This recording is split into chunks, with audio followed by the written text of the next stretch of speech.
On today's episode of Gathering the Kings. Entrepreneurship to me is about freedom. And sometimes it's not just the freedom to make a buck. It's the freedom to maybe take your kids to school, right? And time is really, at the end of the day, all we have. We can create comfort from the money, and the money is a byproduct, and a great byproduct at that. But I think valuing the time and then just understanding and really having an appreciation, an attitude of gratitude, right? You're just always really thankful, staying humble, staying thankful for what you got, and understanding the time and, those hangs together. That's a real crystallized moment in time. You know what I mean? Yeah. And we're always really thankful around the Barkman household just for the time that we get together. So You are listening to Gathering the Kings with Chaz Wolfe, featuring fellow 7, 8, and even 9-figure business owners who have real battle scars from business and life, but have prevailed as the king that they are designed to be. We welcome high-performing entrepreneurs to the stage in order to reveal the real of the real on what it takes to build a successful business today. We dissect the good and bad decisions they've made along the way that give a true and accurate picture of the journey of success and how you too can get there. Through this dialogue, you will learn the value of growing your network and surrounding yourself with power players and kings like today's guest. Grab your pen and notebook because we're about to dive in. What's up, everybody? I'm Chaz Wolfe, Gathering the Kings podcast. Today, I've got Keith Barkman on the King stage. My brother, my bearded brother from another mother. How are you? Chilling. How you doing, Chaz? Great to be on today. Yeah, dude. I appreciate you being here and just the ability to be able to be in like-mindedness. I know you said you listened to a couple of the shows. You've already gotten quite a bit of benefit from other guests that we've had on the show. And now you get to give back yourself, man. I just love the circle, man. It just keeps giving, right? Absolutely. It's an honor and a privilege, man. Thanks for having me on. 100%. Well, tell us what kind of business that you have. We'll get started. Yeah, absolutely. So my company's Sound Management Group, and we provide turnkey solutions to noise control in buildings. So what we do is we assess client space or project development. We design a solution with product service in mind. We manufacture a host of products, including acoustical treatments, soundproofing materials, and we have a really amazing sound masking system that we develop. Everything's built here in the USA. Nice. For speech privacy, workspace optimization. And to bring it all home, we oversee the installation, the delivery, and the implementation of these, and then we measure the results. So we have a few offices nationwide. We've been working internationally on a few projects, and we're the noise boys. You're killing it, it sounds like. Yeah, it's great. We're really blessed. So.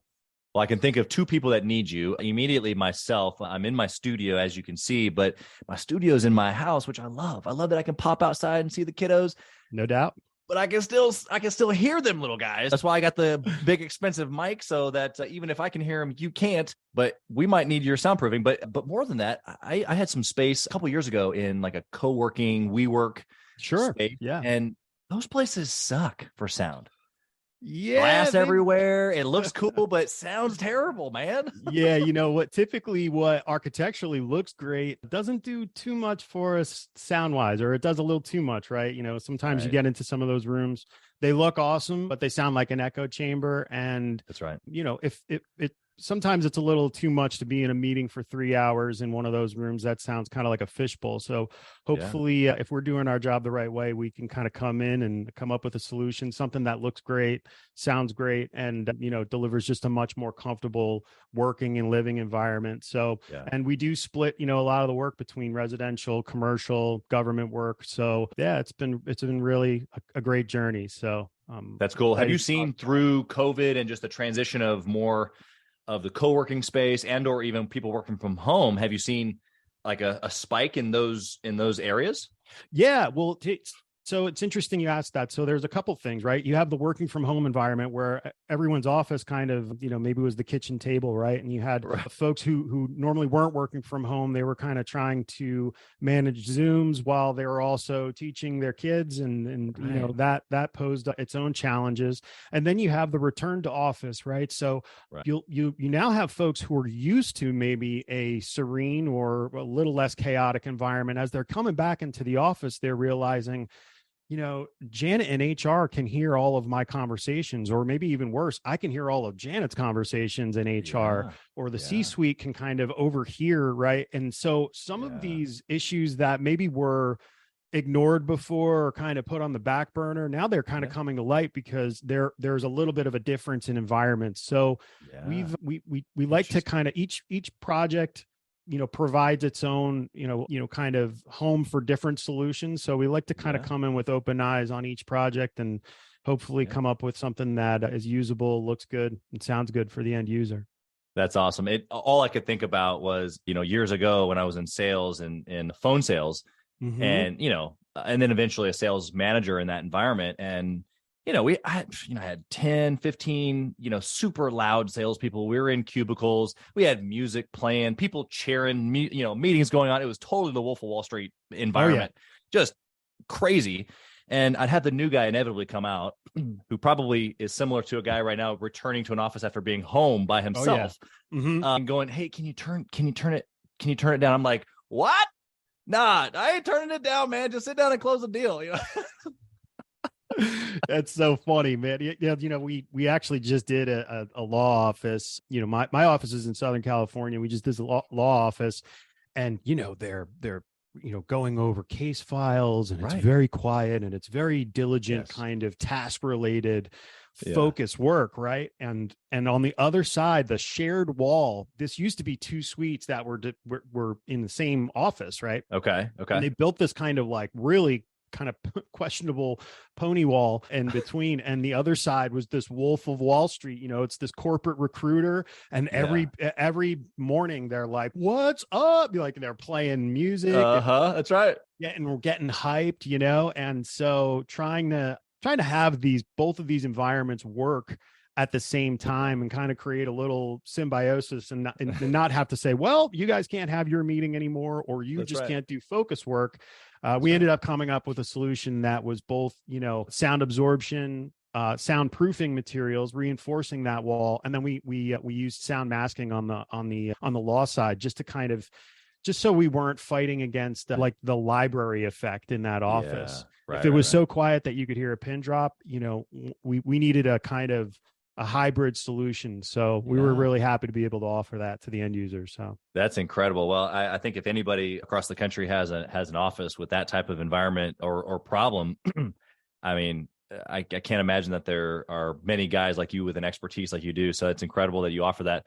Again, I just go back to those environments, and inevitably the new guy is sitting right next to the speaker and he's freaking out, and you get really good eventually just to realize, look, hey, just tell them it's a birthday party. Like they're like on the other end of the phone, "What is going on over there?" "Oh, it's Susan's birthday. They're over there cheering." And most people on the other end go, "Oh, that's great. Tell Susan happy birthday." And you just keep going with the conversation, right? Right. It develops this little touch point. That's awesome. Yeah, I love it. 100%. Like it's all about like, okay, here's a little vulnerability for the listener. I had a podcast before you, right? You knew that, but not until I text you. I text you on accident thinking I was texting him. Right. "Hey, thanks for being on the show. Really appreciated it. Here's some information on the Mastermind group, our family cruise that's coming up. Here you go." And you're like, "Yeah, man, look, I'll be on the show here in a couple minutes." Like, oh crap.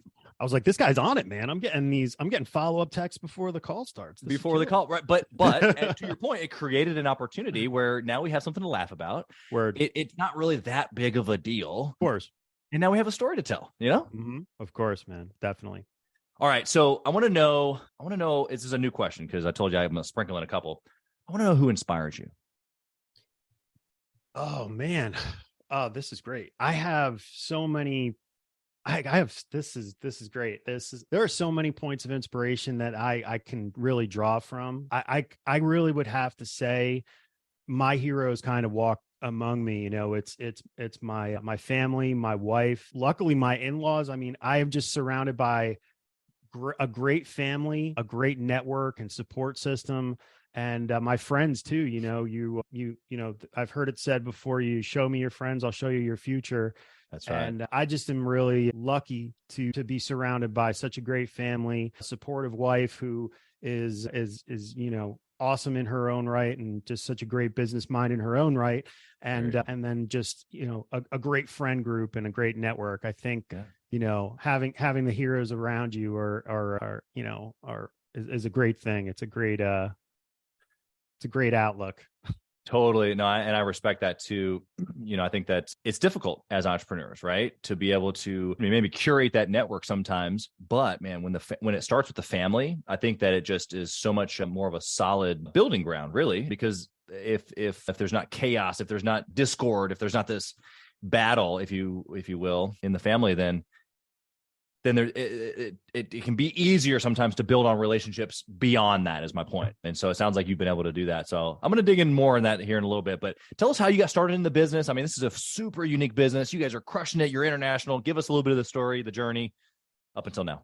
Yeah, sure. So, I really do think it started at home. When I was growing up, I grew up in a big family. I'm the fourth of four boys. So, relationships, friendships, my house was a character in and of its own. Right. And there was always people around. It was like always something going on. Yeah. I had some cool job or doing something. We had a band room in our basement, actually. And so of my three older brothers, two of them were drummers. My dad was a drummer. My grandfather was like a jazz and big band drummer too. Nice. And we had a sound room in the basement, and I would go downstairs. It was soundproof because, and any listener out there who's got a kid who has a drum set, sometimes those panels or something to help kind of quell the chaos is a little great, to have in the space. And I always wondered, like, wow, we always have bands playing in this house. Yeah. And, and I kind of had an idea of what my father did. He was an engineer for a company called Owens Corning. Okay. And he was in product development, R&D, and then later worked with sales and kind of on the front end as kind of the face of the company. We had these panels up on the wall in the band room. And I was always saying, like, wow, what is all this stuff, and, you flash forward, and I kind of had a better idea of, like, oh, Dad's company makes these things. Right. And I remember getting a Lenny Kravitz CD. I was in sixth grade, and I'm going through the liner notes. I'm flipping through it. It was for Christmas. My cousin gets me this CD. My dad says, let me take a look at that really quick. And I flip through the liner notes, and he goes, you see that studio there? He goes, yeah, we did all the stuff in that studio. That's Sony. And I was like, wow. And so a few years later, I'm at business school. I come home from a summer from college, and we say, hey, we need hands on this one project site. And so I'd never worked on an install. I had worked in kind of food service and, sure, valeting cars and stuff like that, golf courses. And so I'm like the gopher on the job site, the low man, I'm running around getting coffee, getting yelled at. My brothers are up there. They're hanging panels. My dad's there. And, but it was a veterinary's office. It was these really high vaulted ceilings. And we started bringing these materials in, and immediately, like, the room transformed. I mean, in 2 days, changed this room from a complete echo chamber, into like this really what felt like a small, intimate environment. And that's what it was, kind of like this watershed moment where I was like, whoa, this is actually what we do. Yeah. And so when I finished business school, my father had kind of consolidated everything that was going on with the previous company that he had before. And I saw it as a great opportunity. I wanted to build sound studios and kind of continue on that journey. And I saw there a lot, there's a lot of parallels into what he had been doing in previous projects and at previous companies. And we decided to start our own thing. And so that, led to us just kind of, we had a really kind of conservative growth model. We didn't want to be what he would characterize as the dog that caught the Cadillac, right? Yep. Would it be great to 2x and 3x or 10x in 1 year? It would be, but do you have the systems and the infrastructure in place? Right. And so we created a platform where later my older brothers then came back. They had gone and done their own things. They'd started other companies, been working in sales, and we created a platform for them to come back. And then, the family kind of grew into an extended family where we started adding PMs, opening other offices, and really kind of created what we felt was, a platform to scale it to a larger size operation. Yeah.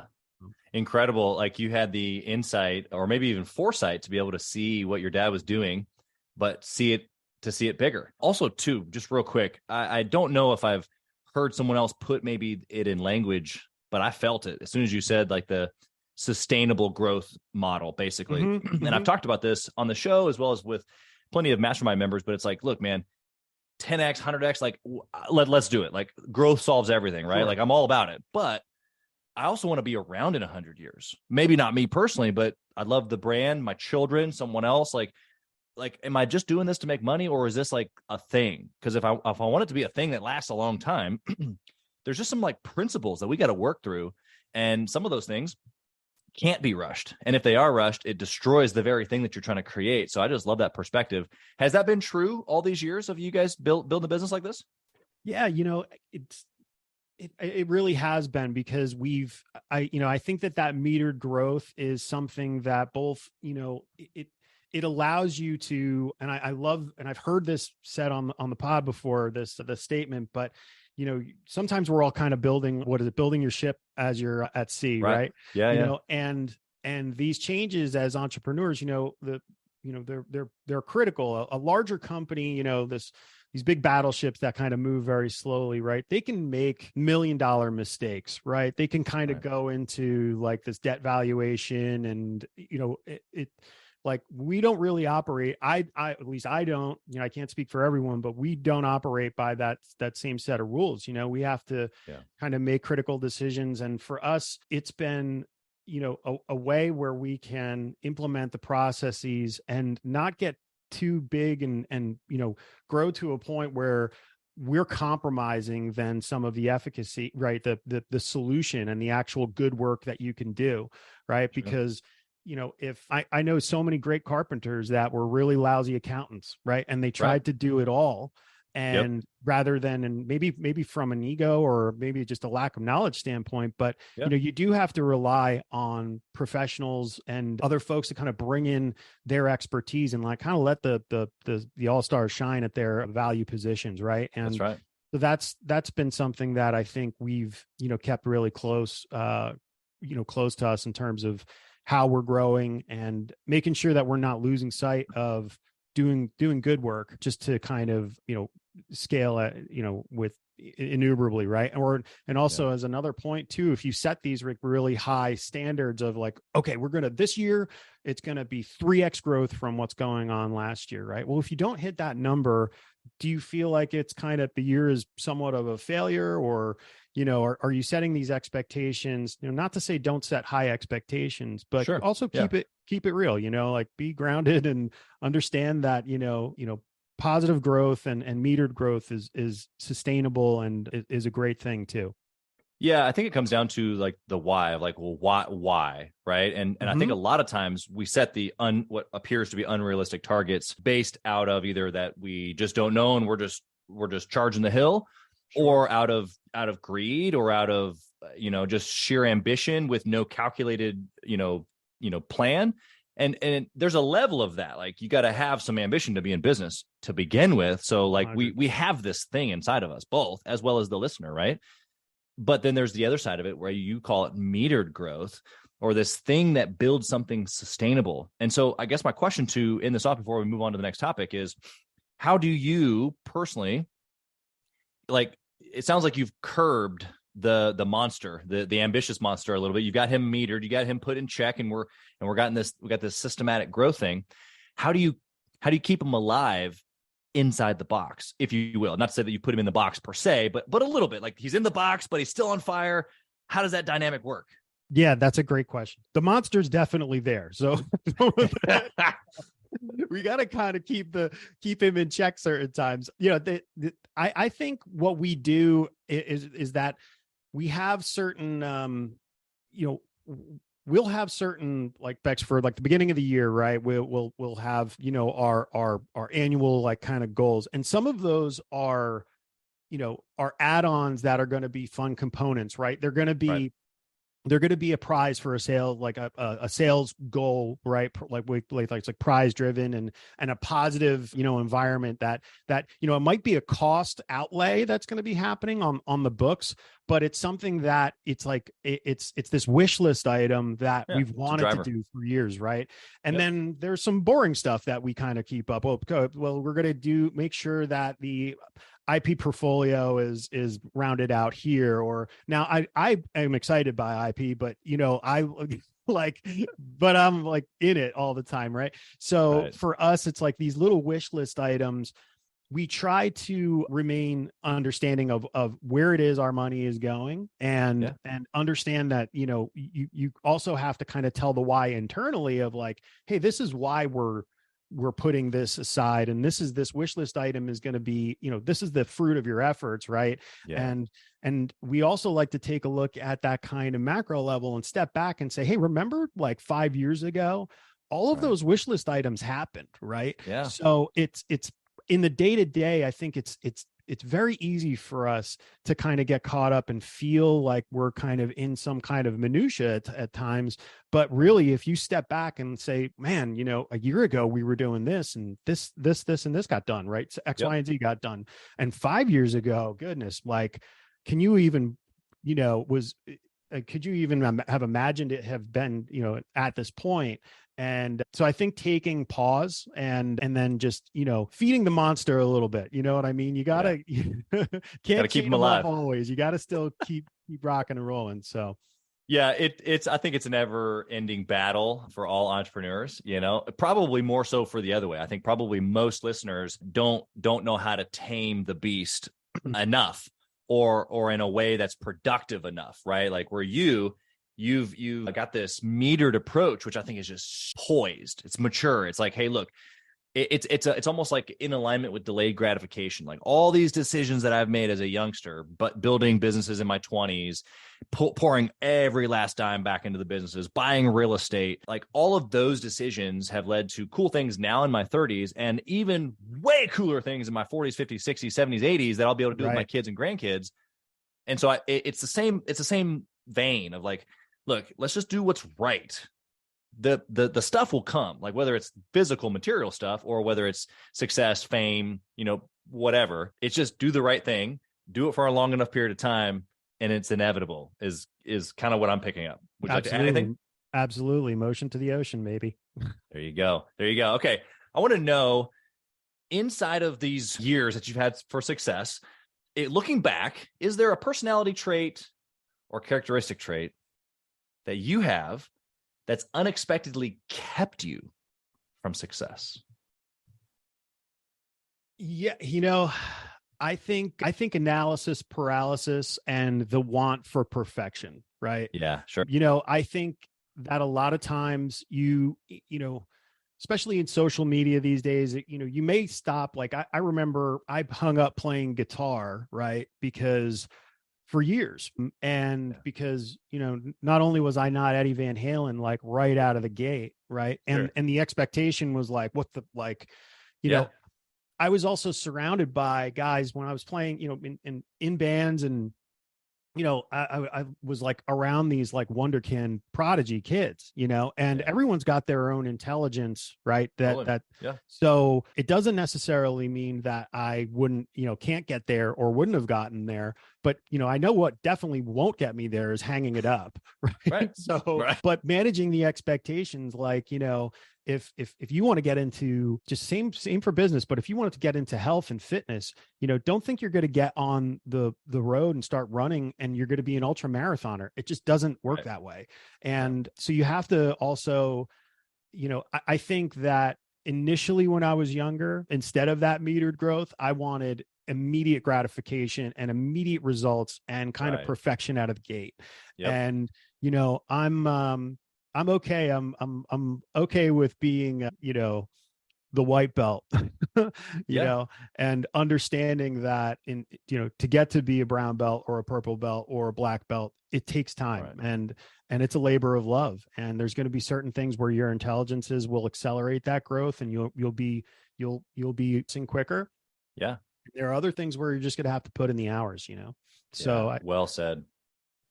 Well said. What about a good trait or a personality trait that you feel like has led you to right where you are? Just, man, every successful person should do this or have this. I think that integrity, if you can get up in the morning, look yourself in the mirror and go to bed at night and look yourself in the mirror and say, you know what, I did what I did today was good work. And,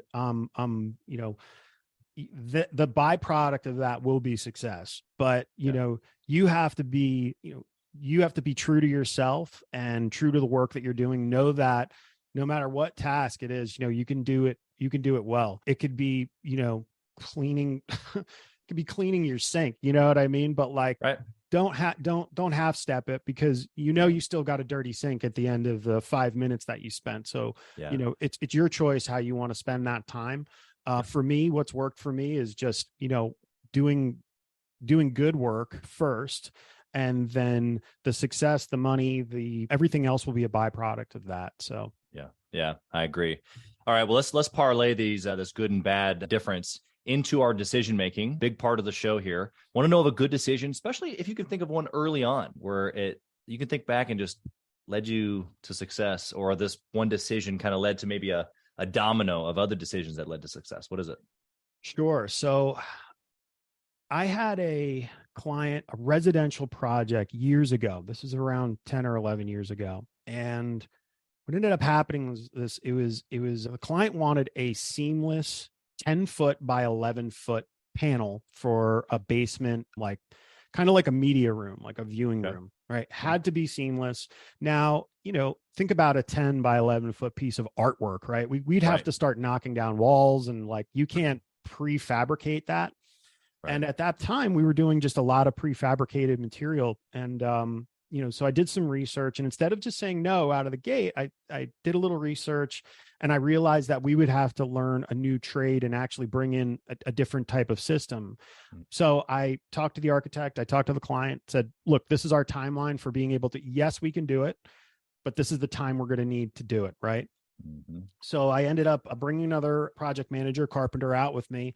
And, we found the right products, we found the right fabrics, got all of that approved, did a little bit of acoustical analysis on the space, and then we trained on this new system. And my team, like, we did the installation in our shop before we even went to their site, and just to kind of do like a demo, right?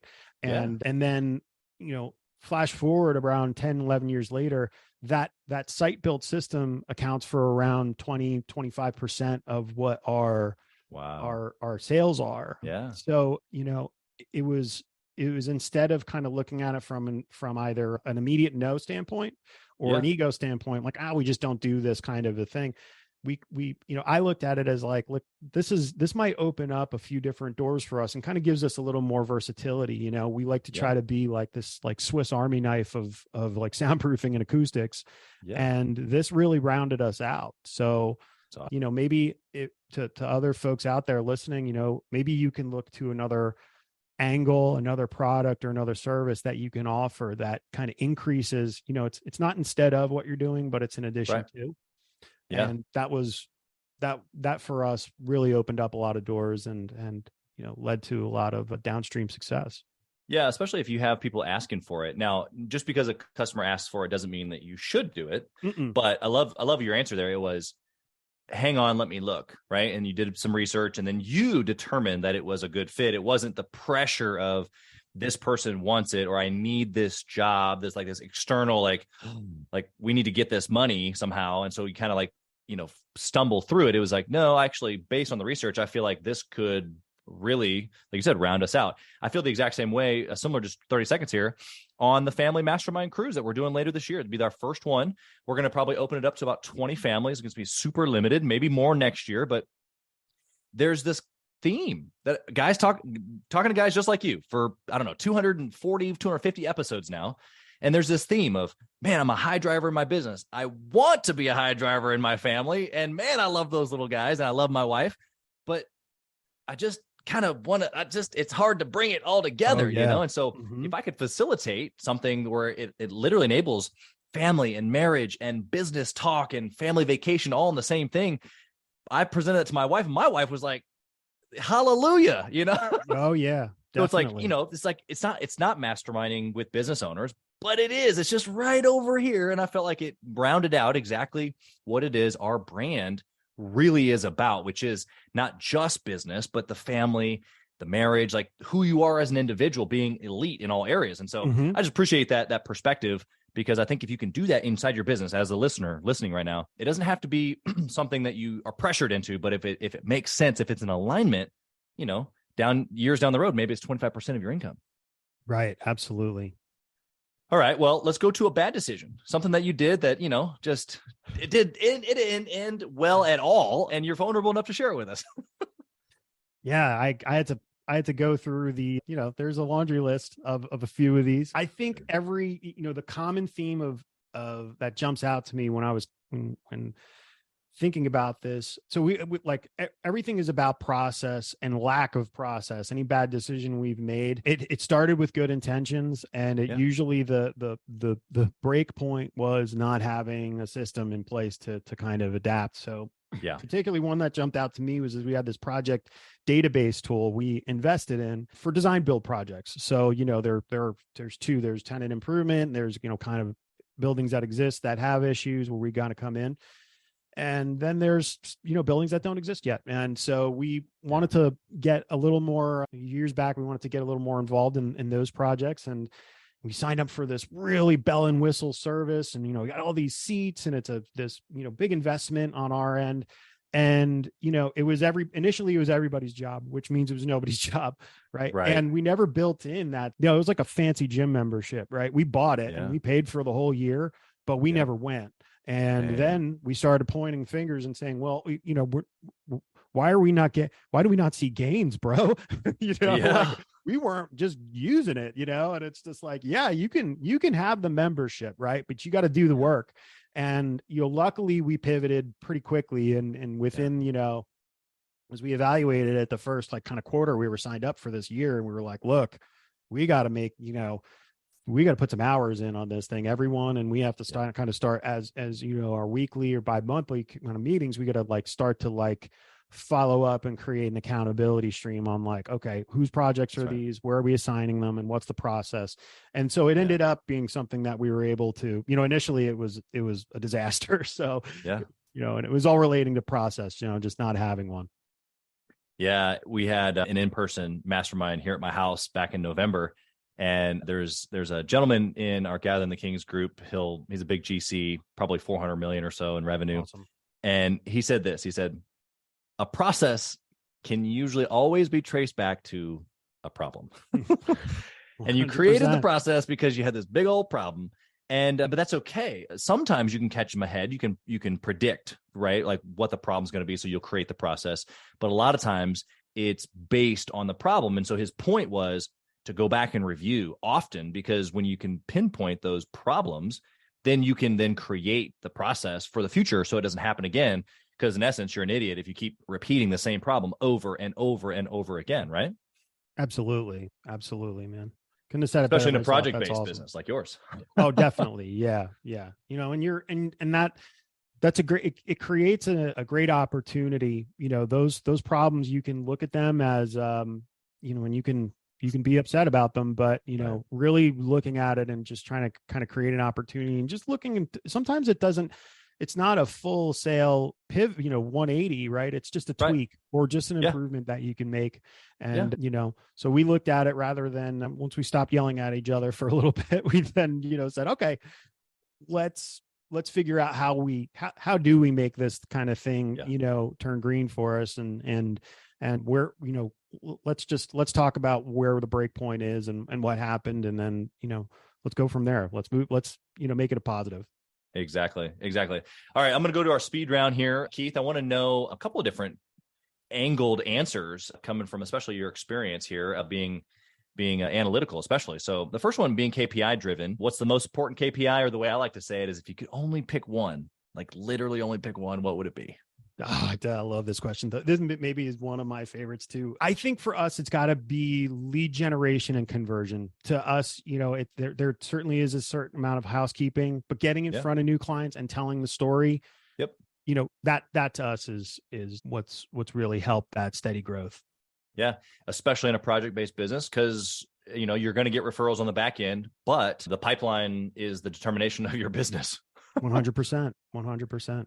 I think a lot of guys try to live in a place, especially again, go project-based, because I own some project-based businesses. And it's like in that world, it's not that you don't have an amazing experience or that you don't ask for referrals. You do. Just the reality of it is that lifetime, or that the value isn't long. And so what that immediately means as a sales guy is that you got to go back to the filling of the pipeline. And so I feel like that's where a lot of guys get caught in that project-based business, is that they're trying to, like you said, do the best work, give the best experience, which is great. You should do that.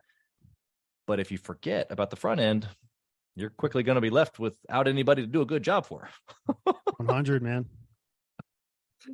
All right. What book would you recommend for a business owner trying to grow their business here in 2023? There's so much gold out there. I got to say, recently, it's been The Obstacle is the Way Okay. for me by Ryan Holiday. I think, What's your takeaway? yeah, with kind of deploying stoicism as an OS, as Tim Ferriss would say, right? Yeah.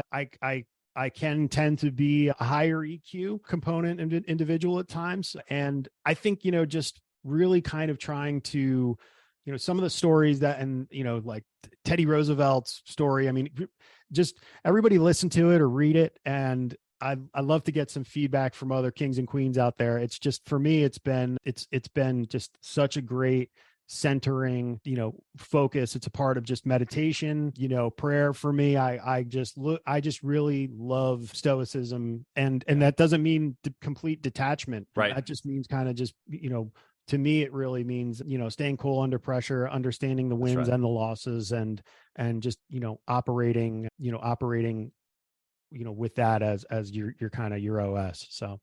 Yeah, I think you actually described this exact thing pretty well a few minutes ago when you were talking about, feeding the beast, taming the beast, this meteored growth. That whole conversation that we had is exactly this. There's not like this.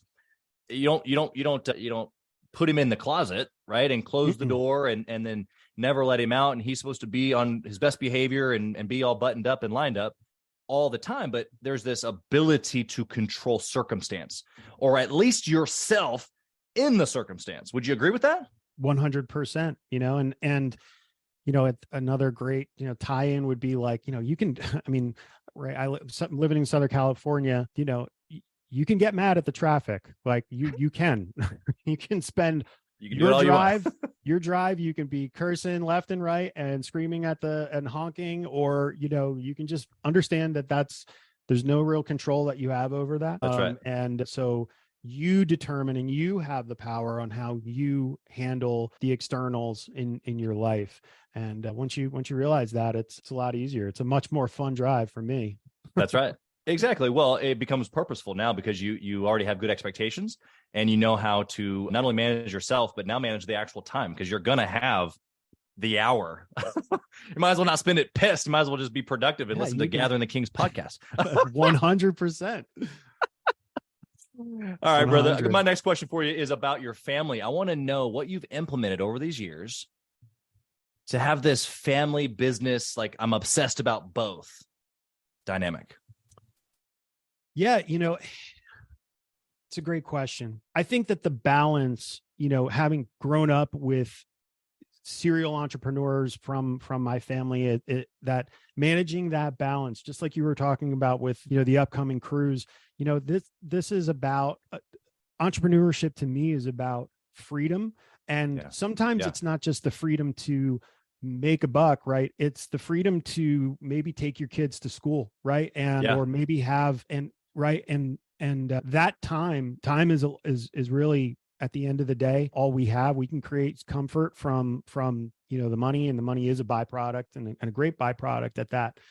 But I think, valuing the time, and then just kind of understanding and really having, an appreciation, an attitude of gratitude, right? You're just kind of always really thankful, staying humble, staying thankful for what you got, and understanding the time and those hangs together. That's a real crystallized moment in time. You know what I mean? And so we're always really thankful around the Barkman household, just for the time that we get together. So. Yeah, you're right. Because the time is what makes the difference for the entrepreneur who doesn't make the time or doesn't feel like he has the time. It's because he probably doesn't value the time that much. And that was really what it was for me, I guess, is just that putting it on the calendar, or, making it an obsession equal to my business. It was like, okay, no, I actually had to stop saying it was and do the time, So appreciate your perspective on that. I got one last question here for you. Keith, if you could whisper in the younger Keith's ear, what would you say, man? Doesn't have to be perfect. You're doing all right. And it doesn't have to be perfect, man. Just get out there and do what it is that you want to do. And I think, again, just kind of don't focus on analysis paralysis. Just get out there and do it. Yep. And you're doing all right, kid. Just stay at it.